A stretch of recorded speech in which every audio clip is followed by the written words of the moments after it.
Berfirmanlah Tuhan oleh kuasa Roh-Mu, firman Tuhan Yesus yang ajaib dan berkuasa. Berfirmanlah Tuhan oleh kuasa Roh-Mu, hanya kepadamu Rohku berserah. Berfirmanlah Tuhan, Roh Kudus urapi hamba-Mu. Berfirmanlah Tuhan, ku rindu menikmati sabda-Mu. Berfirmanlah Tuhan oleh kuasa Roh-Mu, firman Tuhan Yesus yang ajaib dan berkuasa. Berfirmanlah Tuhan oleh kuasa Roh-Mu, hanya kepadamu Rohku berserah.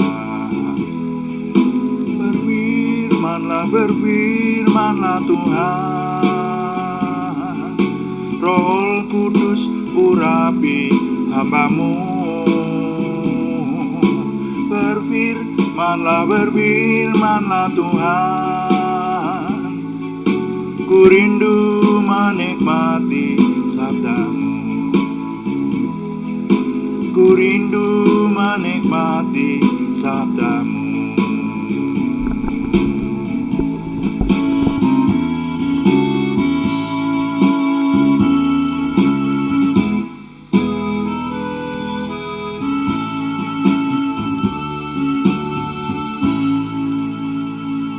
Puji syukur, terima kasih Tuhan, kami senantiasa mengucap syukur untuk anugerah Tuhan yang Tuhan anugerahkan, sehingga malam hari ini kami terus dapat menyelesaikan doa malam kami. Urapi kami semua ya Tuhan, baik hamba-Mu dan tim yang ada di tempat ini maupun kami semua yang ada di tempat berbeda, tapi menyatukan hati untuk menyembah Tuhan, untuk merenungkan firman Tuhan, dan untuk melayani Tuhan dengan doa. Semuanya kami dedikasikan untuk kemuliaan nama Tuhan dan menjadi berkat buat kami semua. Kami menyerahkan pada perlindungan dan pimpinan Tuhan senantiasa. Dalam nama Tuhan Yesus Kristus kami berdoa. Haleluya. Amin. Selamat malam Bapak Ibu Saudara sekalian. Mari kita melanjutkan doa malam kita. Doa malam melalui online ini diadakan secara iman Kristiani dengan dasar keyakinan kepada Tuhan Yesus Kristus, Yeshua HaMasyiah, Isa alaihi salam, Juru Selamat dunia dan Imam Besar Agung kami. Dan firman Tuhan yang didokumentasikan di kitab suci Perjanjian Lama dan Perjanjian Baru menjadi pegangan utama kami, menjadi pegangan utama kita. Nah Bapak Ibu Saudara sekalian, sore ini judul renungan singkat adalah Anjuran minum anggur. Ini bagian yang ke-14. Anjuran minum anggur part 14. Masih menjawab pertanyaan dari Ibu Wiwit di Ambarawa yang mempertanyakan tentang satu ayat yang menyangkut anggur, yaitu yang terdapat di surat 1 Timotius. Ya. Nah, pertanyaannya adalah yang dimaksud anggur di situ komposisinya bagaimana? Bagaimana cara meminumnya? Dan bagaimana penjelasan mengenai firman Tuhan pada bagian ini? Nah, kembali mari kita baca ayat yang dipertanyakan ini, yaitu 1 Timotius pasal 5 ayat 23. Untuk Ibu Wiwit di Ambarawa, ini episode terakhir untuk menjawab Anda, jadi ini merupakan kesimpulan. Ya, ini bagian yang ke-14. Selesai nanti setelah menjawab pertanyaan Ibu Wiwit secara tuntas sampai kali yang ke-14 ini ya. 1 Timotius pasal 5 ayat 23, janganlah lagi minum anggur saja, melainkan tambahkanlah saya ulangi, janganlah lagi minum air saja, melainkan tambahkanlah anggur sedikit, berhubung pencernaanmu terganggu dan tubuhmu sering lemah. Ya. Nah, kita sudah mencermati sampai pada berbagai jenis anggur yang ada di Alkitab, dan Alkitab bahasa aslinya ternyata menuliskan yang diterjemahkan di bahasa Indonesia anggur, atau segala, saya menyebut hasil olahan dari buah anggur itu ternyata di Perjanjian Lama ada 10 istilah ya dalam bahasa aslinya, dan yang di Perjanjian Baru dalam Alkitab aslinya itu ada 4 istilah.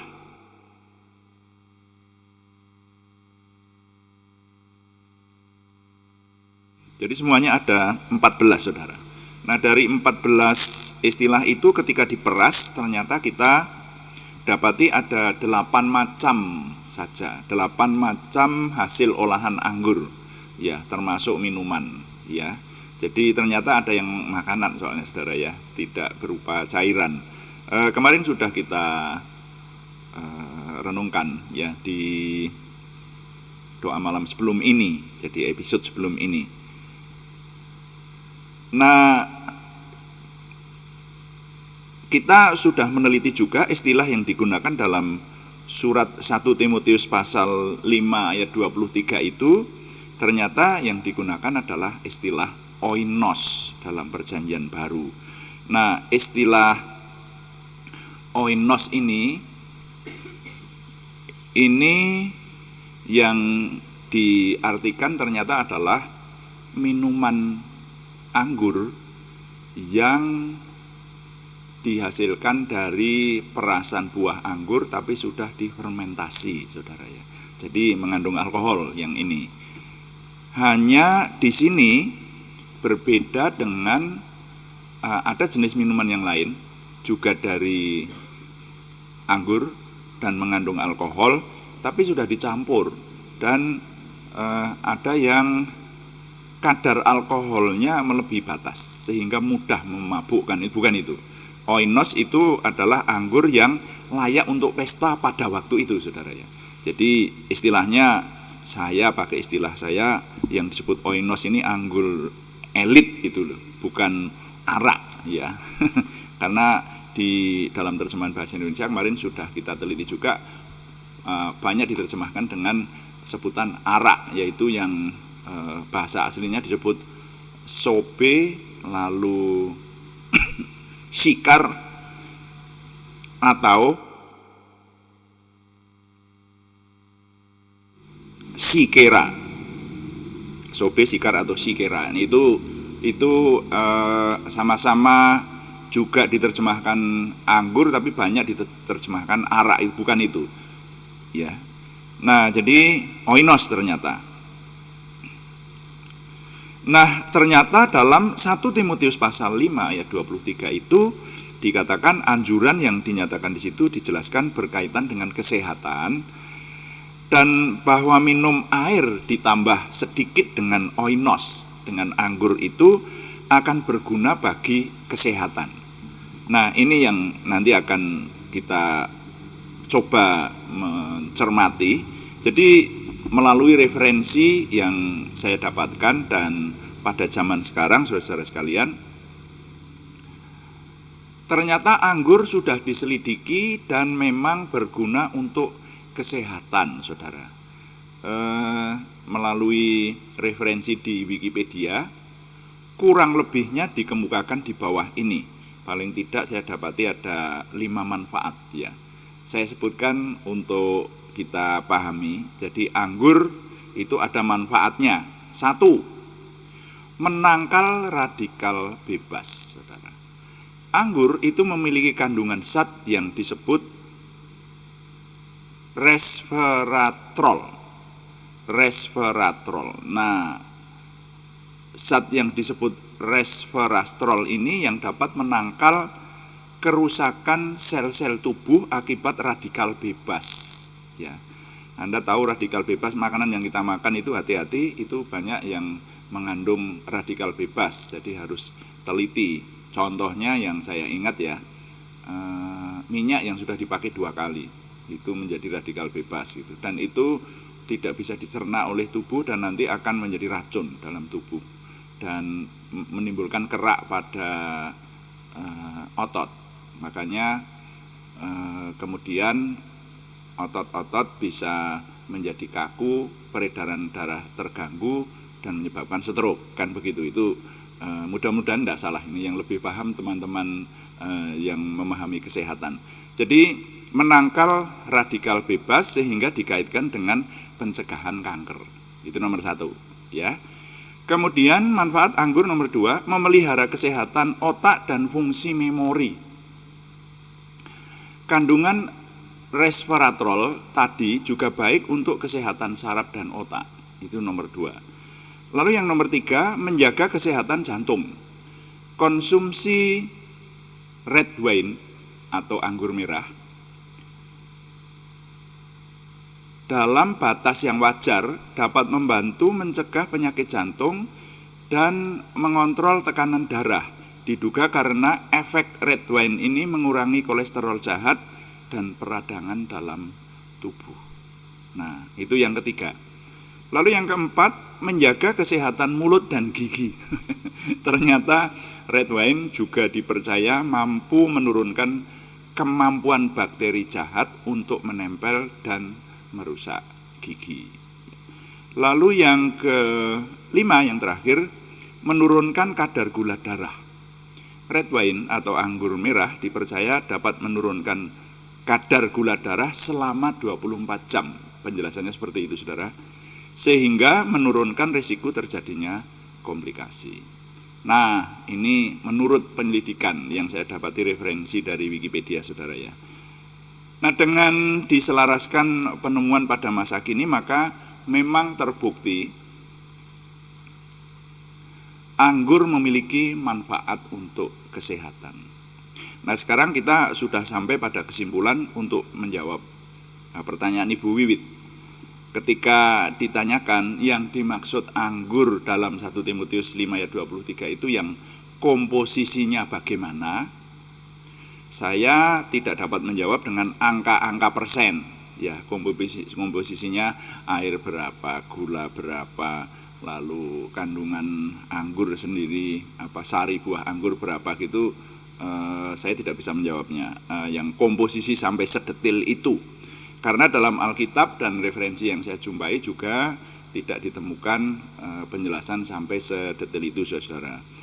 Nah, mungkin jika dicari lebih mendalam dari sisi ilmu kesehatan atau ilmu kedokteran atau ilmu gizi, nanti akan didapati ya komposisi semacam itu, dan bisa meneliti oinos ya anggur yang biasa untuk pesta itu. Nah, namun menjawab tentang komposisi anggur ini, kita mendapatkan petunjuk bahwa anggur yang digunakan di situ adalah oinos, yaitu perasan buah anggur yang sudah difermentasi, berarti mengandung alkohol dalam komposisi wajar, istilah saya, untuk menjadi minuman elit pada zaman Alkitabiah, pada zaman itu. Nah, jadi yang ini komposisinya bukan seperti yang bertolak belakang dengan ini, yaitu shekar, sobe atau sikera, yang jelas-jelas mengandung lebih banyak alkohol, dan dicatat pada waktu itu, ini catatan referensi ya, jadi Alkitab itu ada referensinya toh, itu banyak dikonsumsi oleh kalangan menengah ke bawah ya, khususnya pekerja-pekerja itu suka minum anggur dan sampai mabuk ya, itu catatannya.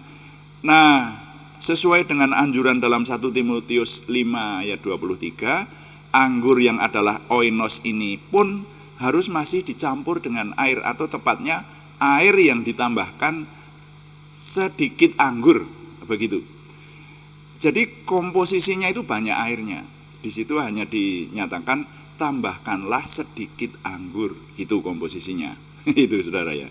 Jangan nanti yang suka minum anggur terus airnya 1 sendok, anggurnya 1 gelas. Wah, ini bukan begitu komposisinya.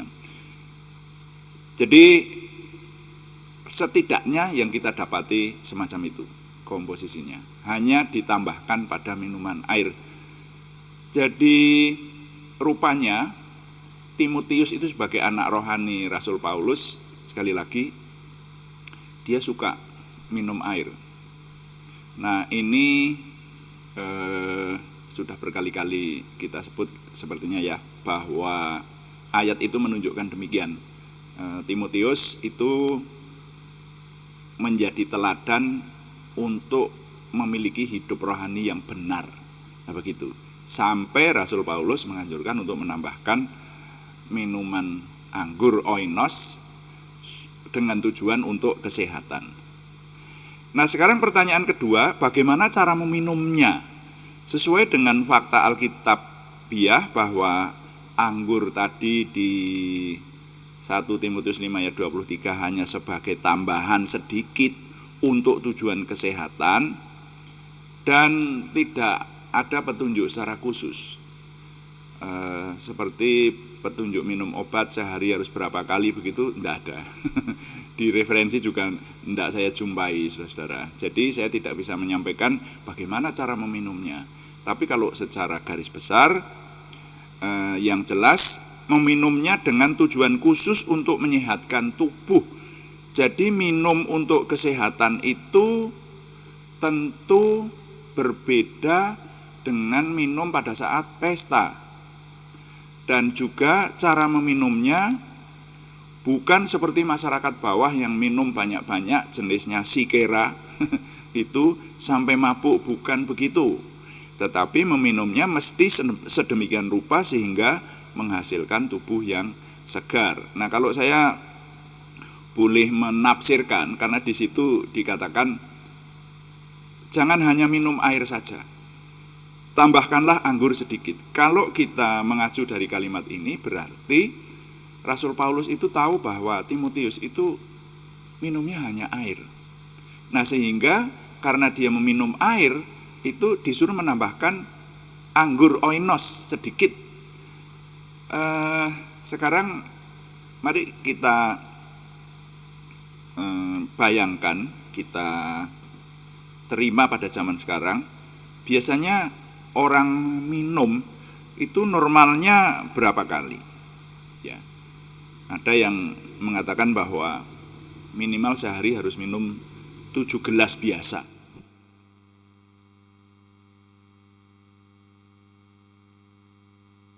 Itu minimal, saudara ya.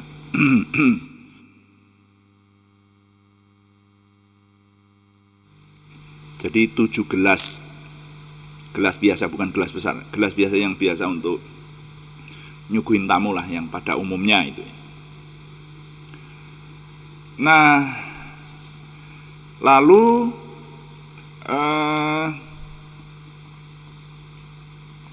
kalau saya bertanya kepada Anda minum sehari berapa kali? Kalau saya itu menuruti anjuran kedokteran, ya, atau bukan kedokteran tapi apa ya istilahnya ya, anjuran untuk tujuan kesehatan, minum air putih saya setiap hari itu memang minimal 7 gelas.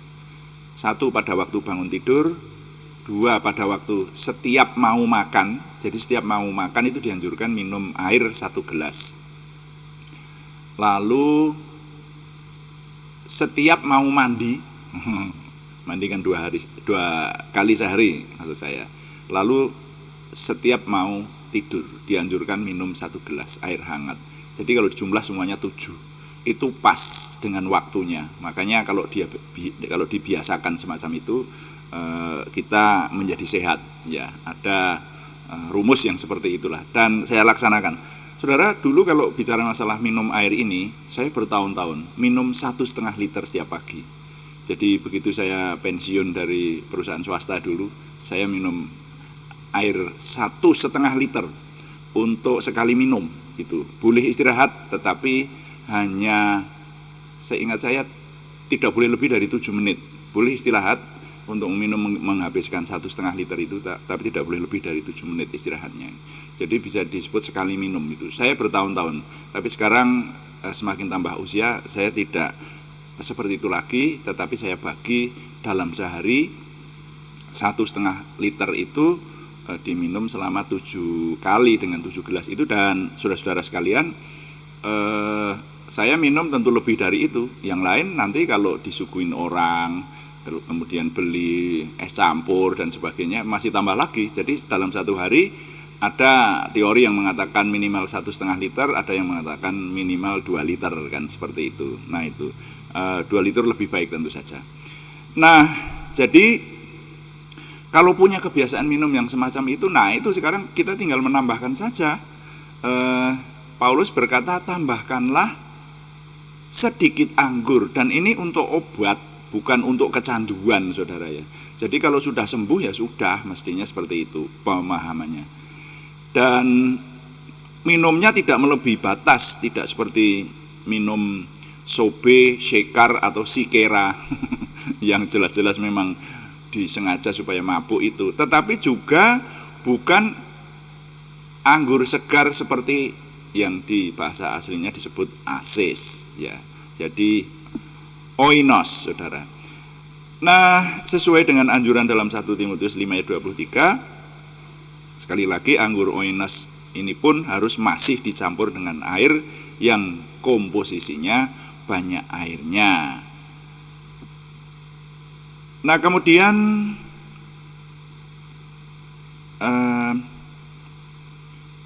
pertanyaan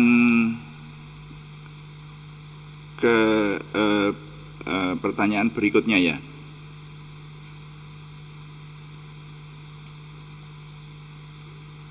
Pertanyaan berikutnya adalah bagaimana cara meminumnya, saudara ya. Ini mungkin saya agak terbalik ya. Jadi cara meminumnya sudah kita bahas tadi. Nah, lalu komposisinya juga sudah kita bahas. Nah, untuk dimengerti bahwa yang dilarang oleh Tuhan itu adalah mabuk, sedangkan mengkonsumsi minuman itu tidak dinyatakan dilarang. Jadi menjadi pertanyaan buat kita sekarang, apakah pada waktu Tuhan Yesus menganjurkan perjamuan kudus itu juga harus meminum anggur, itu apakah juga minum anggur yang memabukkan atau yang bukan, saudara-saudara ya. Nah, ini saudara-saudara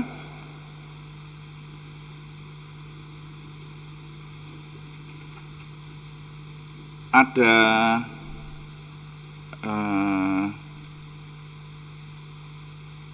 penjelasan bahwa Tuhan Yesus itu pada waktu mendekati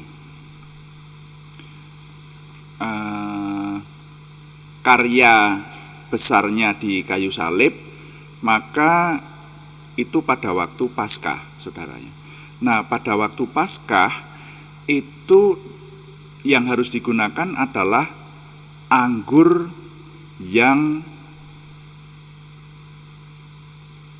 tidak beragi, karena roti yang harus digunakan aja juga roti yang tidak beragi. Jadi anggurnya harus jelas anggur yang tidak beragi, seperti itu, saudara ya. Nah, ini dapat ditambahkan di situ. Nah, saudara, jadi yang dilarang itu adalah hal-hal yang memabukkan ya. Jadi kalau yang memabukkan itu dilarang, tetapi kalau yang sesuai dengan kehendak Tuhan, nah itu adalah yang tidak mabuk, seperti itu. Nah, sekarang kita perhatikan pertanyaan terakhir dari Ibu Wiwit, bagaimana penjelasan mengenai firman Tuhan pada bagian ini. Yang telah kita dapatkan adalah bahwa firman ini muncul melalui Rasul Paulus yang menuliskan surat yang kemudian kita kenal dengan surat 1 Timotius. Surat 1 Timotius. Di sini dinyatakan anjuran menambahkan anggur atau oinos, anggur oinos, ke dalam air yang biasa diminum.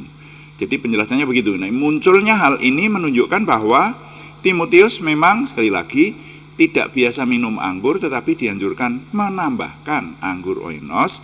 Harap dicatat, bukan perintah untuk minum anggur. Nah ini digarisbawahi, bukan perintah untuk minum anggur, tetapi menambahkan sedikit anggur ke dalam air yang diminum. Jadi di sini tidak ada masalah dengan kemabukan, saudara. Firman ini jelas tidak memerintahkan untuk menjadi mabuk. Anjuran ini ditujukan untuk tujuan kesehatan. Puji Tuhan, pada zaman sekarang sudah diselidiki dan terbukti bahwa anggur jika diminum dengan sewajarnya dan tidak disalahgunakan memang memiliki manfaat untuk kesehatan. Berarti firman Tuhan ini benar adanya. Dengan demikian selesailah tugas saya menjawab pertanyaan Ibu Wiwit Ambarawa. Saya menyadari bahwa jawaban ini tentu belum menjawab secara keseluruhan. Jika topik ini digali lebih rinci, masih dimungkinkan dapat dikembangkan sedemikian rupa. Tetapi dengan kemampuan dan kesederhanaan saya, kiranya apa yang kita cermati ini menjadikan tambahan modal untuk memahami Alkitab dan semakin menambah pengenalan kita akan Tuhan. Tuhan dipuji, amin. Mari kita berdoa, kita melayani Tuhan dengan doa, dan kita akan mendoakan juga nama-nama yang dalam minggu ini masih harus kita doakan di hadapan Tuhan.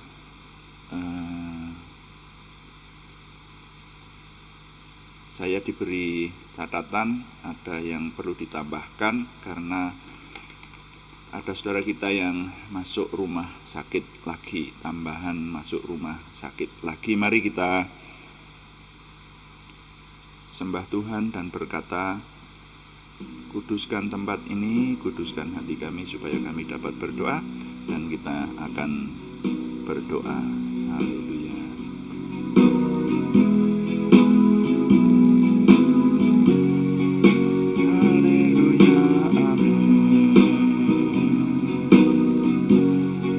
Kuduskan tempat ini untuk kami berdoa. Kuduskan hati ini untuk kami menyembah. Biar segala perkara ku serahkan padamu, Yesus, dan Roh Kudus bekerja membimbing kami semua.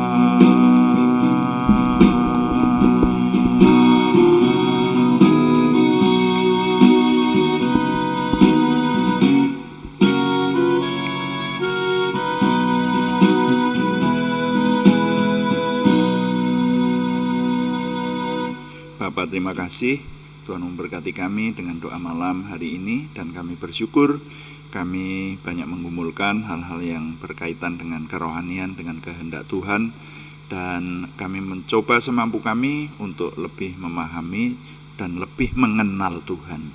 Kami mengucap syukur untuk semua yang Tuhan anugerahkan. Sekarang kami berdoa syafaat untuk bangsa dan negara kami, Tuhan yang memberkati, dan juga untuk kota-kota di mana kami tinggal.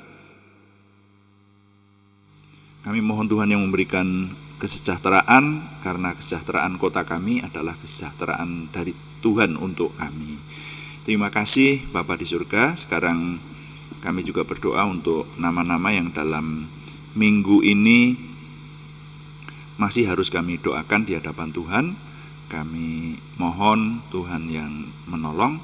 Kami mohon Tuhan mengingat kami berseru dalam nama Tuhan Yesus Kristus, Yeshua HaMasyiah, Juru Selamat, Imam Besar Agung kami, nama yang penuh kuasa, Kami mohon Tuhan memberikan kesempurnaan kesembuhan kepada saudara kami Aryati Wirawan, saudara kami Arni Setiawati, saudara kami Budi Suswanti, saudara kami Yohanes Sutarman, saudara kami Catur Opkis Priyanti yang sudah pulang dari rumah sakit, juga saudara kami Ananda Abraham Diamon Setio Adi Nugroho yang sudah pulang dari rumah sakit juga untuk saudara kami Ishak Novian, puji Tuhan sudah pulang dari rumah sakit, semuanya di Purwodadi. Dan juga kami berdoa untuk saudara kami anak Alegio Hanuwibowo, saudara kami Supriyanto, semuanya di Salatiga, saudara kami Siti Rondia, saudara kami Cahyani Bagiowati, semuanya di Semarang, saudara kami Tumbur Nainggolan yang ada di rumah sakit di Kudus, saudara kami Kristiningsih Joko Widodo di Yogyakarta, juga untuk saudara kami Naomi Sumarsi yang ada di rumah sakit Wonogiri. Kami mohon Tuhan memberikan kesempurnaan kesembuhan dalam nama Tuhan Yesus Kristus. Ini doa kami yang dengan tekun kami panjatkan kepada Tuhan. Ya Tuhan, terima kasih. Dan kami juga berdoa untuk pergumulan yang lain selain kesembuhan, yaitu pergumulan dari saudara kami Sri Purwati, saudara kami Yohana Asri Saptorini. Kami mohon Tuhan yang memberi jawaban atas doa ini. Tuhan memberikan pertolongan, terobosan baru, jalan keluar, sehingga pertolongan Tuhan nyata atas kami. Terima kasih Bapa di surga, kami mengucap syukur. Kami mohon semua yang kami kerjakan, Tuhan memberikan kemampuan kepada kami untuk menyempurnakannya, menuju kepada kesempurnaan Tuhan sendiri dan oleh pimpinan Roh Kudus, pimpinan Tuhan sendiri. Sekarang kami mengucap syukur Tuhan, untuk setiap hari Tuhan memberikan kepada kami kemampuan untuk memahami hal-hal yang rahasia dari firman-Mu, membekali hidup kami, memberikan kunci-kunci kemenangan untuk kami terus melanjutkan hidup, menyongsong masa depan. Tuhan memberikan hari-hari baik dan kami terus melayani serta menyembah Tuhan dengan lebih sempurna lagi. Kami mengucap syukur setiap hari semakin memiliki pengenalan akan Tuhan, semakin memiliki percaya diri, optimisme, antusiasme, semangat dan bergairah menyambut masa depan kami untuk menang bersama dengan Tuhan. Terima kasih Bapa. Kami mohon Tuhan yang menyempurnakan doa kami oleh pertolongan dan pimpinan Roh Kudus, karena semuanya kami persembahkan dengan mantap percaya dalam nama Tuhan Yesus Kristus Juru Selamat kami. Haleluya. Amin. Demikian doa malam hari ini, saudara sekalian. Kami memberitahukan bahwa doa malam dilaksanakan setiap hari Senin sampai Sabtu pada jam 6 atau jam 18 waktu Indonesia Barat. Live streaming kami pada jam 18. Tapi saudara masih bisa membuka untuk mengikuti renungan ini supaya tidak ketinggalan, yaitu dibuka di channel kami setelah jam tayang, saudara. Kalau Bapak Ibu yang sudah memberikan subscribe, mencarinya tidak sulit ya, dengan membuka subscribe yang ada, mencari channel kami di Gereja Online 1, lalu dicari video yang dikehendaki. Juga ada doa pagi dilaksanakan setiap jam 5 pagi. Kami tunggu saudara. Terima kasih kepada yang setia mengikuti dan saya merasakan semakin bertambah, puji Tuhan. Nah, mari berkat yang luar biasa yang kita menikmati setiap hari ini kita syukuri, saudara, dan dukunglah doa. Juga terima kasih kalau berkenan memberikan subscribe bagi saudara yang belum memberikan subscribe, dan harapan kami Anda juga boleh menambahkan like, komen, dan share, bagikan kepada teman-teman lain sehingga lebih banyak lagi yang diberkati bersama dengan kita. Selamat malam, Tuhan memberkati. Amin.